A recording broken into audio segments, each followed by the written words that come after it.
Pukulan telak buat umat Kristen, bagaimana tidak sejumlah pendeta, pastor, uskup agung, artis, ilmuwan, biarawati, dan banyak lagi yang tidak bisa kita sebutkan satu-satu.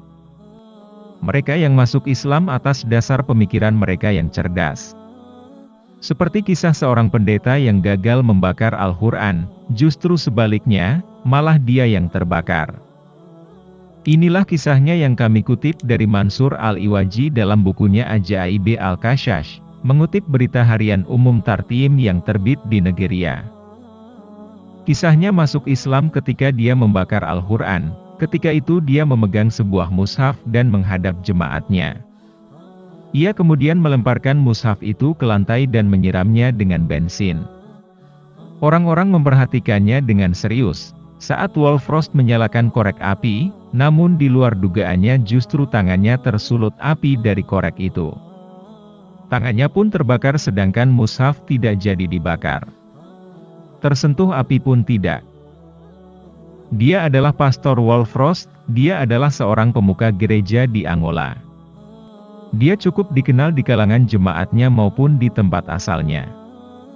Dia kenal karena sangat anti dan benci terhadap Islam dan Al-Quran.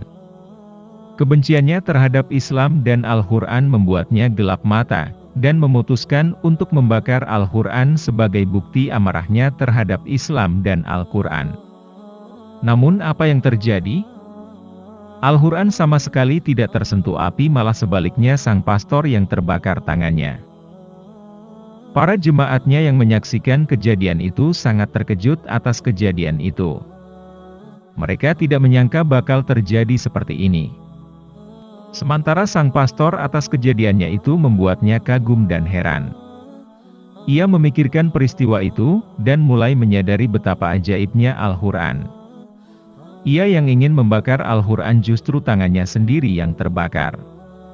Ia yang ingin menghina dan memalukan kitab suci umat Islam, malah ia sendiri yang dipermalukan.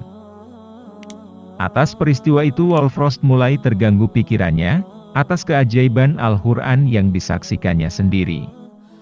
Kejadian terus menghantui pikirannya siang dan malam, dan dia mulai menyadari betapa ajaibnya Al-Quran itu.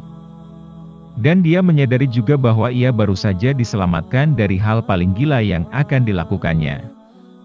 Selama ini kebenciannya terhadap Al-Quran telah menyadari dan mulai mengakui kebenaran Al-Quran dari lubuk hatinya yang paling dalam.